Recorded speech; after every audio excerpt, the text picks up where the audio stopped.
No. Vote.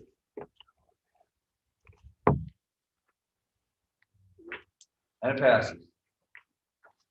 Item 4.2, report out of closed session. There is nothing to report out of closed session.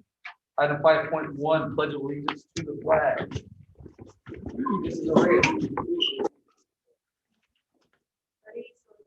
I pledge allegiance to the United States of America. And under God, indivisible, with justice and liberty. Hey, your email on there. Item 6.1, invocation. Mrs. Davis, can you please do the honor?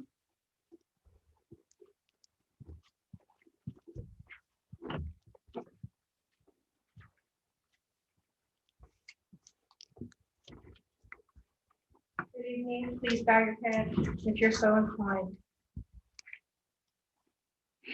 Dear Lord, our hearts remain heavy, and these are very trying times. We ask for your blessings, Lord, to heal those who are ill, to heal those who are brokenhearted. We ask, Lord, for peace, grace, strength, wisdom, and guidance. We ask for your protection for our families, for our students, our staff, our community, our medical personnel, and our first responders. And above all, Lord, we thank you, as we know, even in these trying times, we are blessed beyond measure. In your name, amen.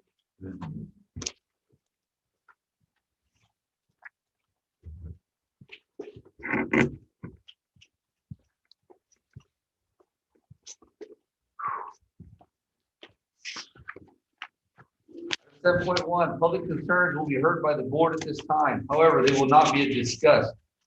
Policy number 9323 limits individual presentation to 3 minutes. The president may extend the time under certain circumstances. This is the opportunity for members of the public to focus on issues important to the district's purpose of education. Under board policy, this time may not be used to present derogatory information of a personal nature on any employee. Members of the public who wish to address the board must speak from the podium and identify themselves. See none. Adoption of routine consent items. 8.1, consent calendar represents routine items acted upon in one motion by a roll call vote. The recommendation is for adoption unless otherwise specified. Any item can be removed for discussion upon request. Contracts, agreements, proposals. 8.2, renewal of a license agreement of Dpol with Dpol Ag Boosters. 8.3, school innovations and achievement proposal for behavior alert donation. 8.4, Nike sweatshirts to Dpol High School athletics. Board minutes. 8.5, board meeting minutes of 1/21/21 regular board meeting. Warrants and payroll. 8.6, warrants and payroll. Is there a motion? By Mrs. Davis, seconded by Mr. Mraz. Is there any discussion or questions or anything would like to be removed? Call for the vote.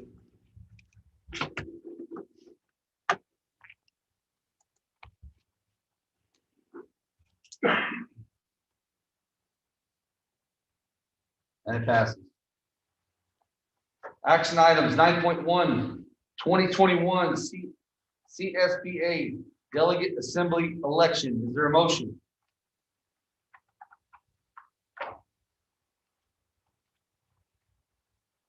Action fails. Receive a motion. Good, Dottie? Yes. 9.2, Career Technical Education Incentive Grant Award. Is there a motion? By Mrs. Davis, seconded by Mr. Mraz. Is there any discussion? This is our annual CP grant. It's for $74,055. It's the Career Technical Education program. Organizing facilitated by Mrs. Conrad High School. She oversees it. Thank you, Dr. Miller. Are there any questions? Call for the vote.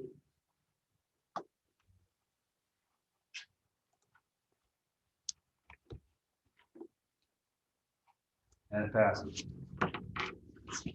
Item 9.3, adoption, October 2020 policy updates. Is there a motion? So moved. By Mr. Van Wert, seconded by Mr. Mraz. Dr. Miller? And these are just, monthly policy updates that keep us legal with different, state policies. Any comments or discussion? Call for the vote.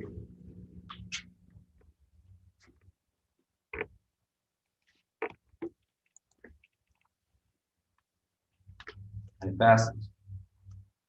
Item 9.4, 2020-21 comprehensive school safety plans and COVID-19 safety plan. Is there a motion? By Mrs. Davis, seconded by Mr. Mraz. Dr. Miller? Yes, these, every year, safety plans for the school site needs to be board approved, created and then board approved, and so each school site has a safety plan, and also this year, we have a COVID safety plan as well. Thank you. Any comments or concerns? Call for the vote.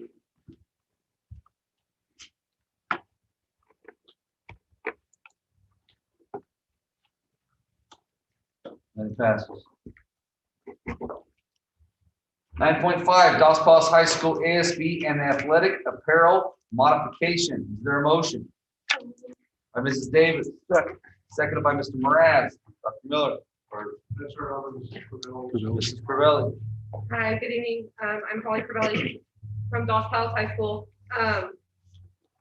Tonight, I bring forward a request that we're asking to make in terms of apparel. And I put together a really quick slideshow. And if you look at the next slide, titled Current Language Regarding Apparel, this is what our board policy reads right now regarding uniforms and school symbols. And it reads, the school colors for Dpol High School, Bryant Middle School, Marks Elementary, and Dpol Elementary shall be royal blue, sunflower, gold, and white. Gray may be allowed when customary for the individual sport. No other color shall be used as a primary or base color on school apparel, including athletic uniforms and accessories, cheerleading, spirit squad garments. All uniforms must be readily recognizable, but it doesn't really say anything about apparel. So apparel, in terms of like the sweatshirts that we sell at the high school, the t-shirts that, sports teams want to sell for a fundraiser, all of those things have to fit in this current language of being royal blue or sunflower yellow. And what we would like to do, if you go to the next slide, please, we would like to create language that will be used for apparel only. Create language that applies only to apparel, allowing apparel sold for public to the public for fundraising purposes to have black and or gray as a primary background color. So that we can sell, gray sweatshirts or black sweatshirts that still say Dpol on them. So that, because currently we can't do that, it doesn't adhere to the board policy of being solid blue or yellow. This requested change will not apply to uniforms. The language for uniforms would stay the same. The language for uniforms, accessories, or warm-ups, it should say and warm-ups, I apologize, and warm-ups for any athletic team would stay the same. Uniforms will still adhere to the board policy of the royal blue and sunflower yellow. So the only request that we're asking is to change for the apparel sold. And then on the next slide, I just have some examples of what could be done, because currently with the board policy, we can't sell any of these kinds of things. Are there any questions? and this is predominantly for ASB purposes. Yeah. And ASB is for fundraising purposes to support teams and things like that. So for some of the extra items, not necessarily to purchase uniforms, but some of the extra things that go with every sport, whether it's socks and shoes or other things that support our students. Thank you. Are there any other questions, comments, concerns? Call for the vote.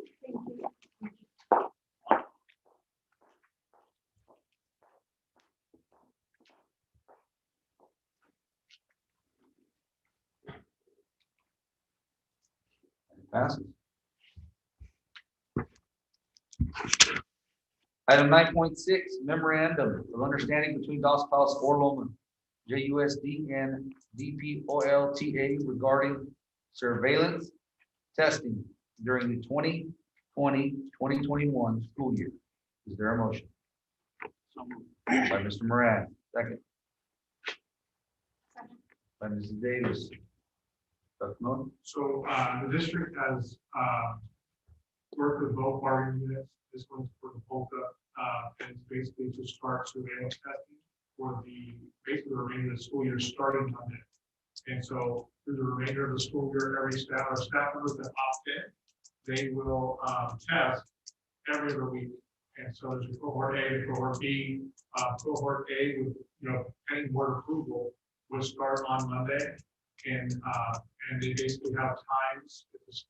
They are compensated for the stipend, but they will basically do their own self swab, not during work hours. It will be during their lunchtime or after school, while they're not part of their duty day. And so anyway, cohort A will start Monday. They will go every 2 weeks after that, and then cohort B will start March 8th, the following Monday, and they will go every 2 weeks.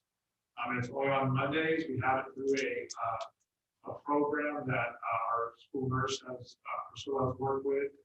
Most districts are going through this government type organization. They're basically, you send the swab out and you get the results back to you within about 48 hours. Our issue is that's why we have to test on Monday, because we want to make sure we get the results as soon as possible.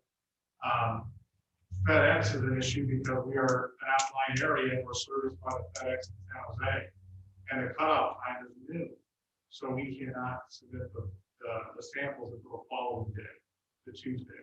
So we will be a day late, but we should get the results by Thursday. Yes. So they don't, just to be clear, if this is a voluntary test, this has nothing to do with symptomatic, I'm going in, It's but don't surveillance. feel well, it's just strictly for surveillance. Yeah. And there's no need to quarantine or anything after that upon waiting the results once you take the test. Exactly. And the county, Merced County, Department of Public Health, and the state, in order to reopen schools, we're open in a hybrid model, but if they recommend that the school district implement surveillance testing of staff to continue to reopen. So this is an opportunity for our district to kind of experiment with surveillance testing and get our staff in the groove of surveillance testing. And then also we're able to get results and also a layer of support, layer of safety for everybody involved. So if we have some staff members who have already received the vaccine, they are still eligible to take part in the surveillance testing, and they're still eligible to be able to receive the $250 up to the $1,500 to get the test. Correct, because the vaccine is not 100%. I know Pfizer, just talking to somebody that's going to get vaccinated, they're giving the Pfizer vaccine, which I've heard is the better vaccine. That's the one that we're going to get this go around. We have approximately 50 staff members going to be vaccinated tomorrow. But it's not 100%. And so even though it's 95, it's still 100. And so we feel it's so important to be able to surveillance test anybody that wants to surveillance test.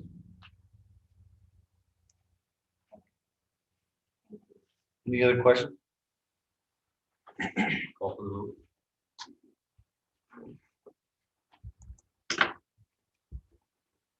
If anybody has questions in regards to who should we direct them to? They can call me directly or email me directly, or Priscilla Whitaker, our principal school nurse.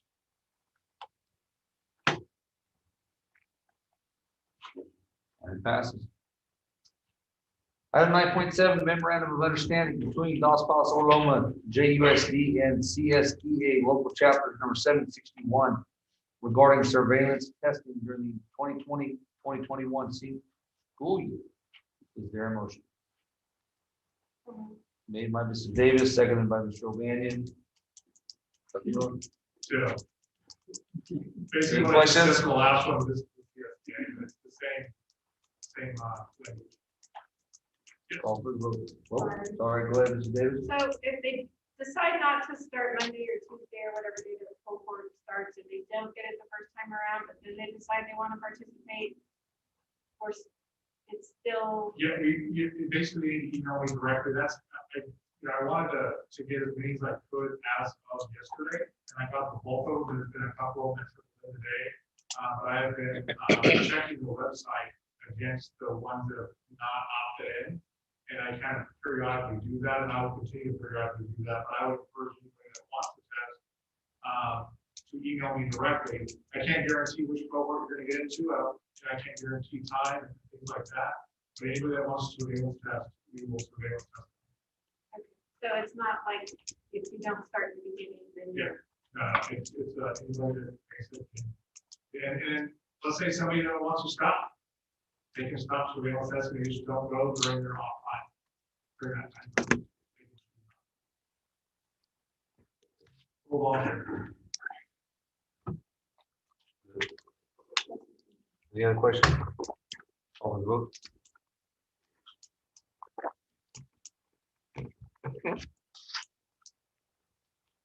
Pass.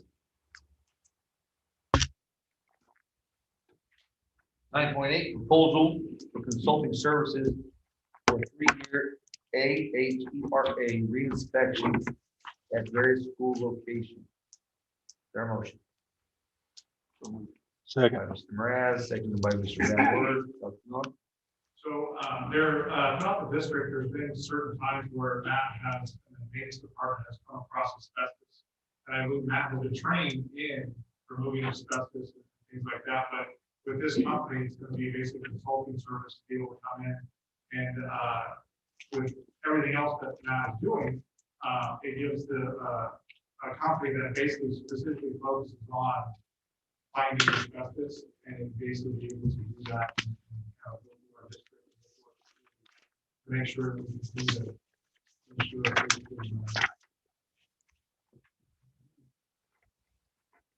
Very good. Any questions? The proposal cost per year of the 3 years, or is that the total? Total proposed cost. And once we get up, it'll be cheaper. We're backtracking. Any other questions? Call for the vote.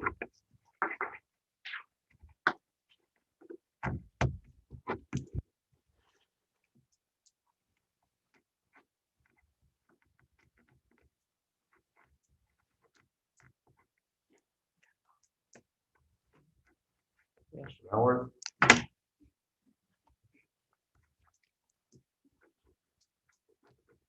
Yes. 9.9, First Amendment to Advisory Services Agreement with Terra Verde Synergy LLC. Is there a motion? By Mrs. Davis, seconded by Mr. Mraz. Dr. Newman. So if you guys recall, Moreno is the company that is taking care of the solar panels that are installing solar panels in the district, and we're really close to being finished. We'd be finished right now, but the problem is that they have to shut down school during the school day, and we have to wait until spring break, so this is kind of holding us up right now. But Terra Verde is the third party that's basically collaborating with us with Borrego as kind of an advisory group to be able to get us the best deal and kind of work through the nuances of that. And so our advisory services agreement is outdated because we're backdated because if you recall, we started this solar project more than almost 3.5 years ago. November 14, 2017. Yeah, and so we have had some bumps in the road, but we have persevered and gotten through them. And now we are on path to savings and saving district money and being green and things like that. So with this agreement basically catches us up with that advisory group because we're kind of outdated with our original agreement. And so this kind of brings up to speed with them being on the dates of that we initially started with them because it's been such an extended time period that we have not. Dr. Miller. Are there any questions? Vote.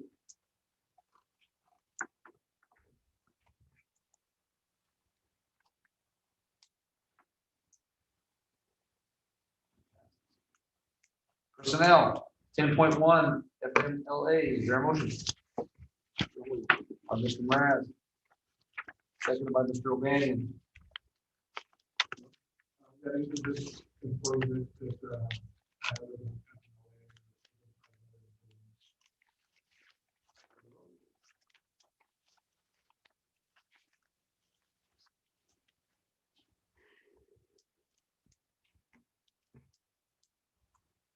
Passes. 10.2, extra pay for extra duty planning days for Dos Palace Elementary. Is there a motion? By Mrs. Davis. By Mr. Mraz. Dr. Miller. so, the grade level that DPD would like to, take a Saturday and align their pacing calendars with the new program revamp that is being implemented in the pandemic. And so, I believe this is coming out of Title I, I'm not mistaken. This is, coming out of Title I. And, basically, teachers at DPD will, they can, it's not mandatory, but they have the ability to work on Saturday together, collaborate, to bring their pacing calendar up to speed.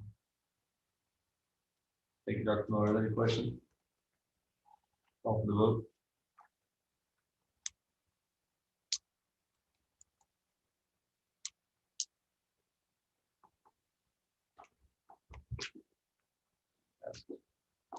Item 10.3, cafeteria server. PC number 970226, Bryant Middle School. Recommended candidate, Andrea Barajas Zamora. Is there a motion? Mr. O'Banion, I move that we take 10.3, 10.4, and 10.5 paraprofessional at DPE and at DPE as one item alone. There is a motion on the table. Is there a second? Second. By Mr. Van Wert. Self-explanatory. Yeah, these, all three positions are replacements, so there's been promotions and things like that. So these are just, these folks have been hired to replace, positions that have been promoted, people that have been promoted. Is there any question? Call for the vote. Did you include 10.5? Yes, 10.3, cafeteria server, 10.4, paraprofessional, PC 970188188, Dos Palace Elementary.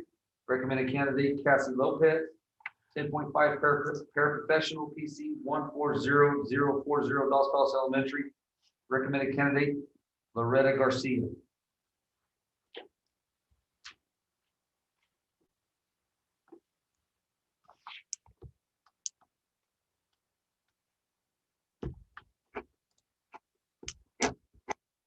Passes. Item 10.6, push-in training for Dos Palace High School staff. Is there a motion? By Mr. Mraz, seconded by Mrs. Davis. Dr. Miller. And so, 10.6, 10.7 is for, Dos Palace High School and Bryant Middle School, and basically training for our staff, to better support, our students that are being pushed into the mainstream classes and to be able to support them in those classes through IEPs. And so, Any questions? Call for the vote.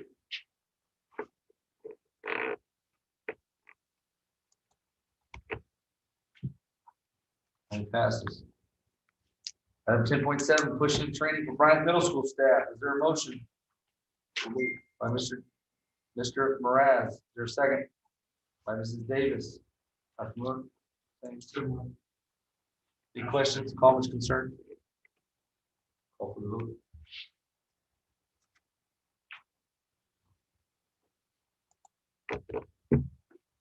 That passes.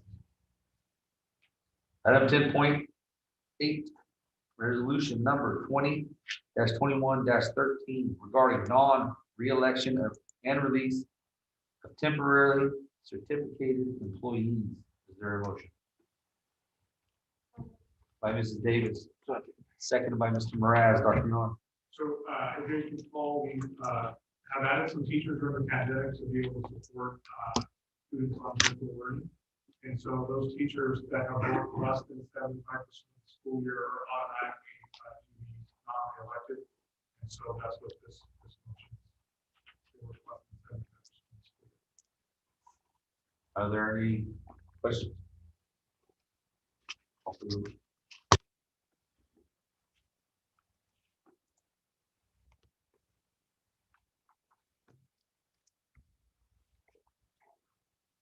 Passes. Item 10.9, cafeteria server, PC number 970359, Dos Passos Elementary. Recommended candidate, Maria Hernandez. Is there a motion? So move. By Mr. Van Wert, seconded by Mrs. Davis. Dr. Miller. Similar, this is for a paper position. Proposing purchase of Van Wert.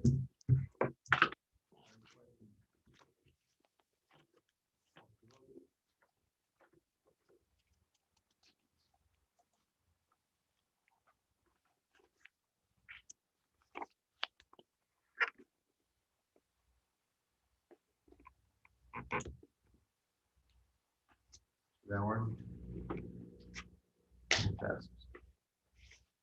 10.10, boys tennis head coach, Dos Passos High School. Recommended candidate, Kenneth Hamill. Is there a motion? By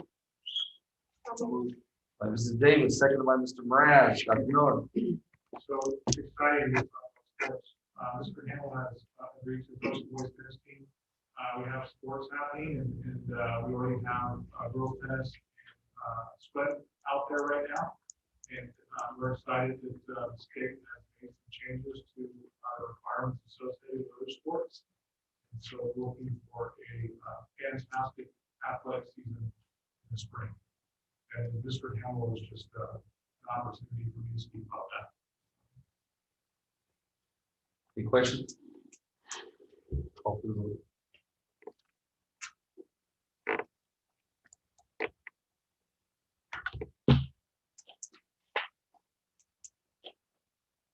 Passes. Information and discussion items, 11.1, resignation.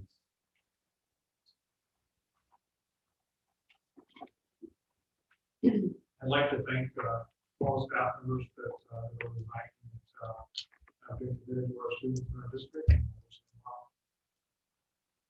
Any questions?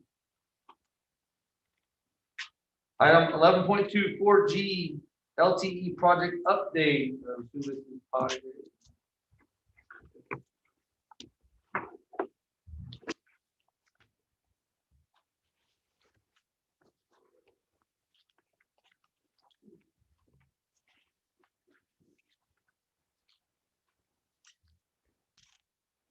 evening, everyone.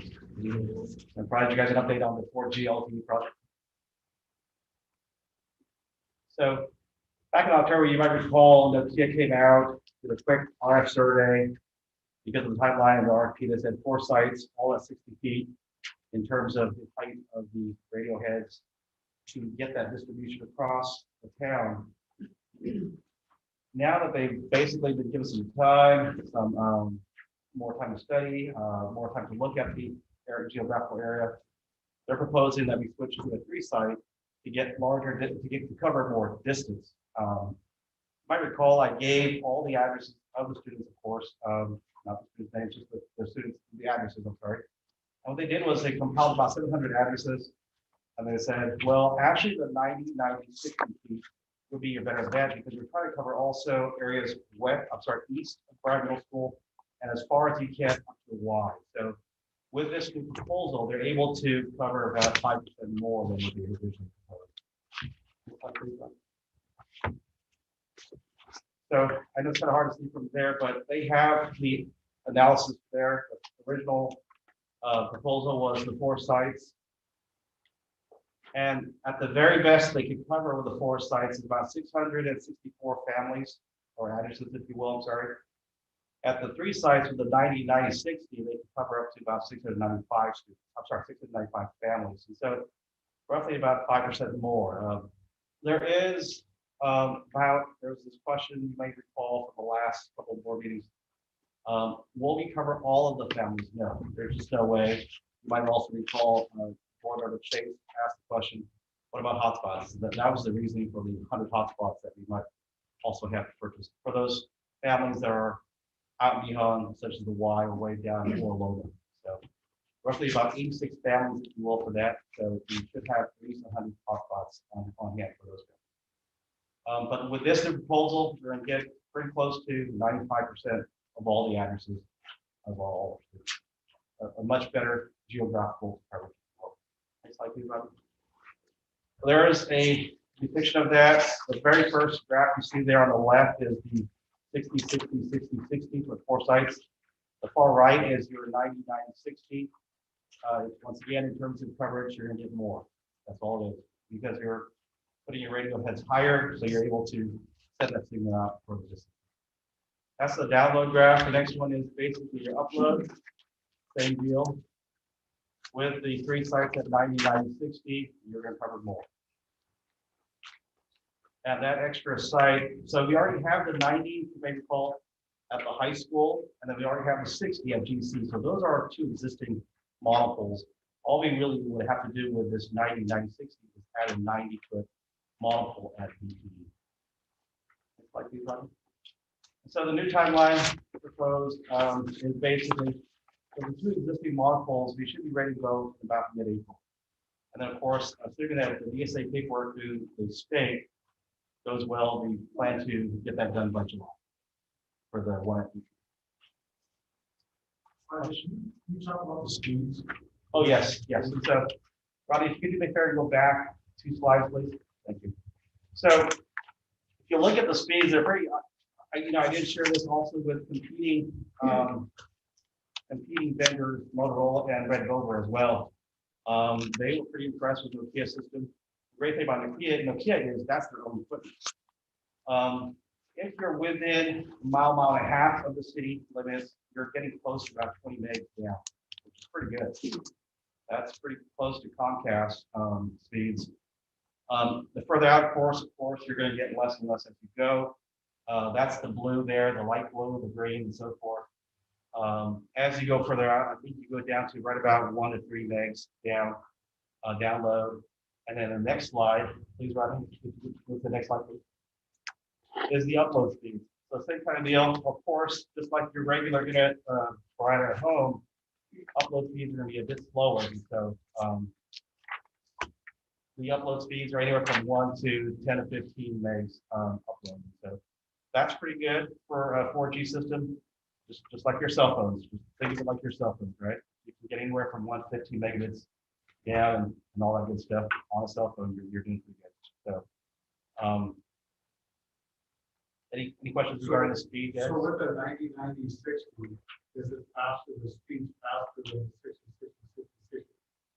Yes, it's faster and it covers more distance. Yeah, that's correct. It's because once again, you're thinking of yourself as you put this umbrella higher, you're able to cover more area, right? Your umbrella going higher, same kind of deal. You're able to shoot those signals out further, and so anything below it, you're still going to get more. What's the word? Saturation. Whatever. Yes. Do we have any kind of given timeline from DSA, like any kind of committed anything? Yes, they told me this. They told me typically anywhere from 6 to 8 weeks once we put in the paperwork is when they'll look at the paperwork. So that's assuming that all these drawings, and these drawings are pretty much ready to go from our consultant. We're working with SKW's and Associates. And they pretty much got all the drawings ready to go. It's just a matter of DSA. I don't know how backup they are, but they told me once paperwork hits them, they won't see it until 6 to 8 weeks after. So that's The word DSA, the letters, types. Yeah, once again, that's So will the other teams be able to be operational without that? So it's just a matter of whatever that particular tower is going to provide coverage to, it's going to still be down, but the others will. correct. That's a great question. Thank you, Ms. Davis. So just to clarify, those 2 existing monopoles do not have to go through DSA because they've already gone through DSA way back in 2008. And so they're ready to go as long as the structural information that Nokia provides to us is approved by SKW. So they're good to go as long as the load is good. The radio heads they put on top of those antennas or those monopoles As long as it's within that load range, we're good. We don't have to go through DSA. We've already gone through, Mr. McCullough has already gone through also the city dogs, the fire thing and all that good stuff, SKW. So we're good to go with those two existing model pools. It's just, so that's phase one, if you will. Phase two really is that extra model pool DSA. So the students that will not get coverage until that is operational will provide. Yeah, we did, yeah, we do, if I recall, a couple months ago, we renewed some of our rising hotspots. Right, so we'll have enough for the kids that aren't gonna get coverage regardless of whether all three are working, plus some additional ones until this one is functional. Correct. Okay, thank you. April 14th. Are we paying for this after the fact or before? Because it wasn't a problem with the COVID money. We had to spend it for this project, but now it's not going to be done until you said July. So is there going to be a problem with the paying of this thing?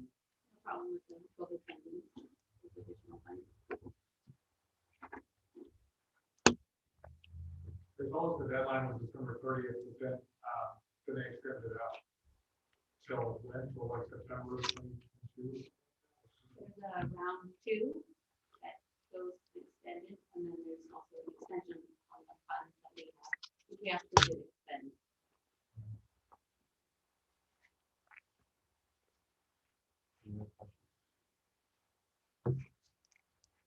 So with that being said, we're gonna do the 60-90-90. So just wanted to make sure that there's a deviation from the 60-60-60-60 four poles, but it's an improvement. And there's actually also a savings, correct? Correct. Because we're not, we're gonna save some money for the small pole and also the monthly fiber optic cost, the ongoing cost that are on. So there's also financial benefit throughout the. Which two are coming up first? The one that, The one at the high school behind the tech office or the one at GC? Okay, because they're already existing.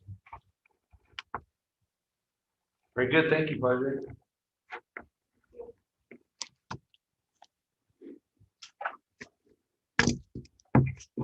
.3, the Accrediting Commission for Schools, Western Association of Schools and Colleges, ACS, WASC, WASC mid-cycle review for Westside High School. I'm assuming that it is. I said, what are you gonna say? Be good, no matter what. Good evening, ladies and gentlemen of the board and community. I'm Frank Lemos. I'm the administrator in charge of alternative education for Dos Palace, Arloma, Joint Unified School District. We had a WASC review in 2018. We received a 6 with a 2. We are scheduled for a mid-cycle review on March 15th and 16th. The committee has notified me in conversations we've already had is that we will be Zooming approximately 7:50 to about 8:45 on Monday the 15th. That way our staff can get to class and do their duties, and then we'll probably remain online. I will be sending you all a Zoom invitation if you so choose to participate. It's much appreciated. I know you all have lives and businesses and work and all that good stuff. Some of you may have more free time than others. District, well, you know what I'm talking about. District leadership has already been notified. Dr. Miller, Mr. Lopez, and also Ms. Kopinski. Whether or not there will be another. I just want to ask you real quick before you finish. Sure. I wanted to add that a 6-year WASC accreditation is the max that you can get, which they received in 2018. And so, and then on top of that, alternative education sites, most of them aren't WASC accredited, which means that students that go to a non-WASC accredited school cannot get financial aid for their college. And I believe they can't go into some branches of the military that are not WASC accredited. So by our alternative education school being WASC accredited and going through these hoops to be able to be accredited, which all high schools are, but like I said, a lot of sort of alternative eds aren't. And so by doing that, our kids are afforded more opportunities after high school. And so if you get a 6 year, it's fantastic. And then to get a mid-year review is what comes with that. And so it's just a reflection on the program and things like that. So I want to make sure what you guys know what a 6 and a 2 is and what the importance of the loss accreditation as well. Didn't interrupt. No, that's good. That's very good. Very good. As far as further Zooms after the morning of the 15th, I'll deploy any invitations if they request. Representatives of the school board, and they will come as follows. And I'm glad it's almost over because it's pretty stressful, but staff has done a tremendous job, and I'm very proud of all the work that they've done at GC and under all the circumstances. And looking forward for those folks to step in and tell us how to make it better. Any questions? It's been a pleasure speaking to you this evening. Thank you for your time. Thank you, Mr. Lee. Good job.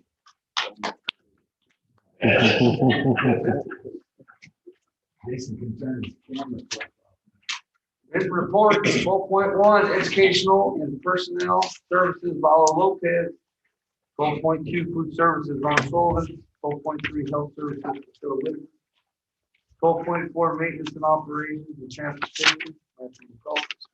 12.5, preschool, Virginia Franco. 12.6, special education, Laura Delman. 12.7, technology, Isaiah Lee. Oral reports, 13.1, fiscal cash status update presented by Melissa Kilpin.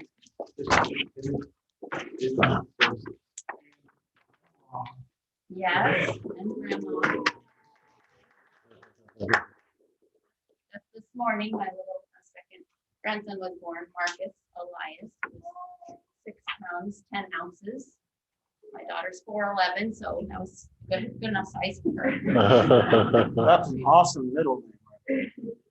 4 hours of labor. I could go on forever, but let's talk about dollars. Good evening. The report here shows our actual movement of cash. That means what we receive in and what we spend for the months of July through January 31st. Those are actuals. As you can see in the very top row, it's highlighted green. Beginning in February, we have to estimate what we think we'll receive for cash and what we think we'll expend for cash. So that those are estimates that takes us through the end of June. If you look down at the bottom row in green, this shows our ending cash balance. And you can see that the deferrals that are beginning now in February will start to impact that bottom line of cash down at the very, very far bottom. Project would show the bottom line.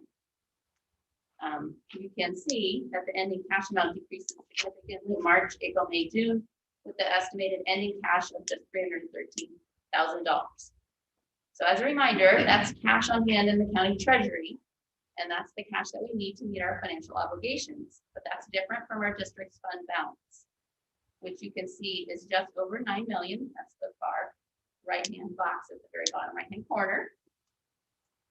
And the fund balance is cash in the bank and cash owed to the district, less what we expend for expenses and what we plan to expend for expenses.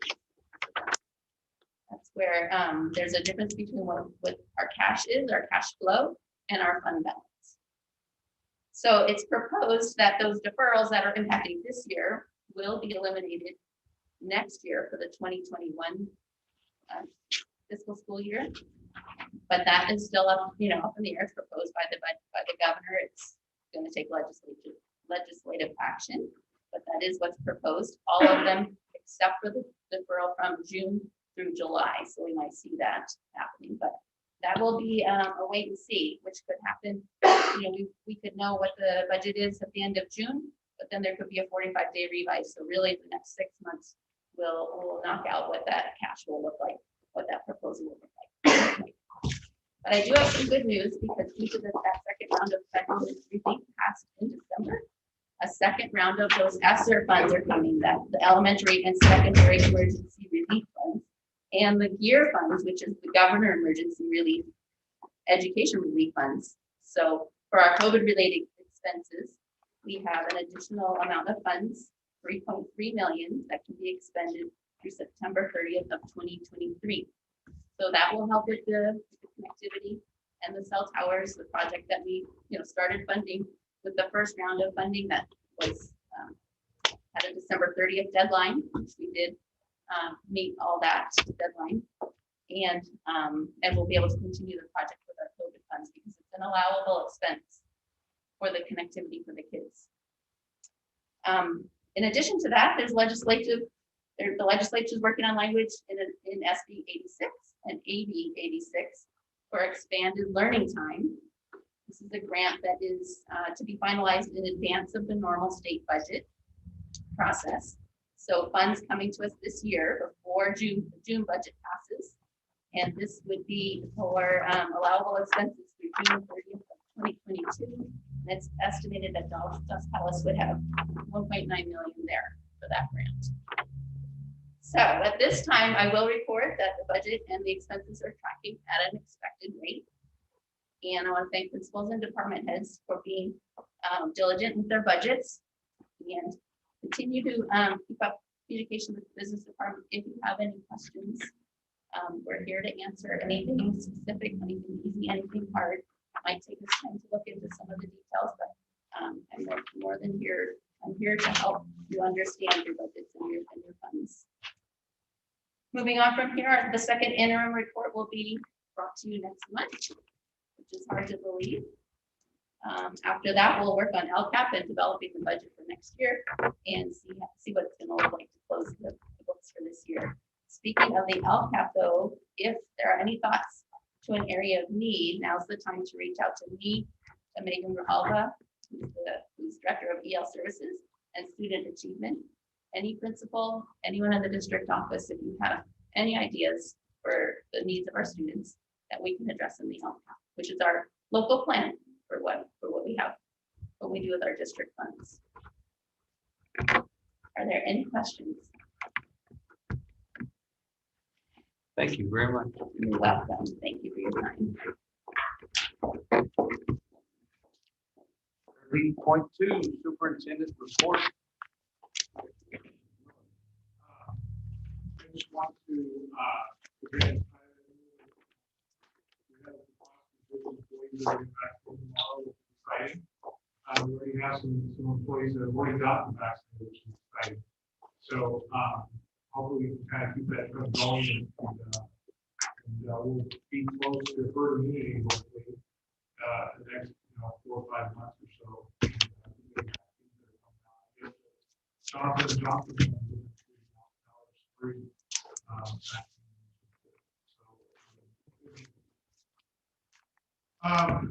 Walking around the district, just being around the district, grounds and facilities just look fantastic. And I can't thank Matt, his team, the maintenance department, grounds department, how awesome, even though we're in a difficult time, how great our facilities and grounds look. I want to thank the transportation department for getting our kids to school during a difficult time. We had to give them some days they wanted to work on the golf, and they requested last minute, they did all this taken care of. Our food service staff has been rock hard, continuing to rock hard, and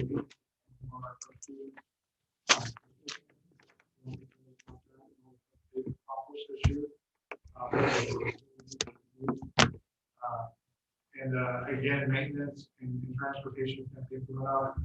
And just in general, all school staff, teachers, paraprofessionals, office staff, counseling departments, there's a lot of difficult situations that have been brought on by the pandemic. We kind of continue things like this is a difficult situation, this is a difficult situation. But we continue to be resilient as a district. We continue to step up and meet the needs of students, and we're going to continue to do that. And it looks like we're coming to the end of the tunnel with the pandemic. We're not out of the woods yet, but we're getting closer with all the vaccines and things like that. Excited about the decision last week by the governor to look at sports differently. And so looks like we're going to have a football season, which is exciting. It's going to be not just football, but other sports as well, baseball, softball, volleyball, It's might look a little bit different, might live stream it, might need to not everybody have, not every parent can be there, or family can be there, but these things are gonna happen, which is exciting. So, I don't know, I'm just optimistic about the future. Thank you. Thank you, Dr. Miller. 13.3, report from board members. Ms. Austin, do you have any report? Not at this time. Mr. Renworth? Yeah, as of today, I'm completely vaccinated, and let me tell you, it's a load off your mind when you get to that point. Thank you, Mr. Renworth. Mr. Moran? Want to echo on Dr. Miller. Everybody's doing an awesome job. You guys are coming together, working hard. I know I say this almost every meeting. Thank you guys. We appreciate the hard work you all do. Thank you guys for coming and putting it in every day, every day, every day. We know it's not easy. We're very appreciative of it. Thank you. Thank you. Mrs. Ray? Mrs. Davis? Right. Yes. Got hours worth of stuff. No matter what department you work in or how you serve our kids, we know that it takes a village. And I want all of you to know that I hold each and every one of you in the highest regard. And I consider you a first responder and a frontline worker for our kids. And I thank you so much for that. I would love to just be able to say thank you. And here's a check. We appreciate everything you're doing. But since I'm not the king and I can't do that, thank you for all you're doing for our kids. Go get tested and get $500 to your birthday. That's all. Thank you, Mr. Davis. I don't have any. 14.1, request from board members for future agenda items. Ms. Austin? I think it would be great for some of the campuses to showcase some of the awesome things that they're doing right now, especially during this time. As hard as it is, our kids are still doing amazing things. They're surpassing, some of the goals or ideas that they thought they were going to be able to do. And so it'd be awesome for you guys to showcase some of the things that you guys are doing. Thank you. Mr. Renworth? We talked about using some of the COVID money to update some of the marquees in town. I know the one at the high school doesn't work. So I don't know if that's something that we need to put on the agenda or where that's at. We discussed it, it does fall within those COVID monies. We haven't received those funds yet. And so that's where we're at right now. We don't want to overextend ourselves with the current financial dynamic. So, but it is on the radar definitely. Mr. Moran? I guess let's continue. I love seeing those posts the elementary schools always putting up. You guys seem to be doing great with your Facebook page. I know my daughter made an awesome little volcano that she's going to be turning in. She was showcasing that to me yesterday. That's here marked. So I'd love to see those, use that social media. We love seeing it. We can't necessarily come here and check our kids out, see what they're doing. I used to love picking her up. She'd show me everything she'd done. I love seeing the stuff that's going on Facebook. I know the high school is doing some stuff, Mr. Russ. I love seeing the kids. I love seeing what they're doing. I love seeing them smile. It just brings a smile back to us. And it's a great way to touch the community. So use that social media platform. Like Ms. Katina, showcase, show us what's going on. You guys are doing great things. Be proud. Put them up there. Thank you, Mr. Moran. Mrs. Reyes? Mrs. Davis? Ms. Kopinski, you touched on something moving forward into the next school year as far as LCAP goes, and Dr. Miller. I mean, even like now, if we can, because there are kids more so than probably will admit that are struggling, as are teachers as well. If we can incorporate something to put a concentration on mental health for not only our students, but our staff, as we start to come out the other end of this and get back to a normal I mean, these are great strides that we are very fortunate in our district that we have our hybrid models and we have kids in seats seeing their teachers. And as the sports start and that brings in some more normal for our kids, but they have lost so much not being able to have a normal freshman year, a normal senior year, and everything that just goes with that for all of our kids and our staff. If we can just concentrate something, whether it be a Zoom type setting until we get to a point where we can have in-person meetings, I know that we have these things, but if we can just really concentrate moving forward, that we have an avenue for these kids and even our staff members to say, this was the longest year of my life. I feel however I feel, I'm mad, I'm sad, and whatever. As we move forward and come out of this, we need to just remember how difficult that it has been and work to get everybody back to feeling like I'm okay. Thank you, Mr. Davis. Request board members, I can't wait till we can put on the agenda to send the kids back to school 5 days a week or 4 days a week or whenever that happens. I know you guys are going to visit a site tomorrow. Yeah, I did mention that, but there's a group of us going to Hillmar tomorrow to see their elementary schools. They are 5 days a week. 90% of their kids are on site. And so we're gonna go look at what their program entails and prepare us for when we're into the red tier, we're able to modify our reopening plans. And so our model plan. And so we're working on that as with CSEA and Lte, and we're going as a team. And the last thing I'd like to say is just make sure that get vaccinated, not for you, for the people that are going to be around you that may get affected. It's very important. 15.1 adjourned meeting. I need a motion. So moved. By Mrs. Davis, second by Mr. Moran. Call for the vote.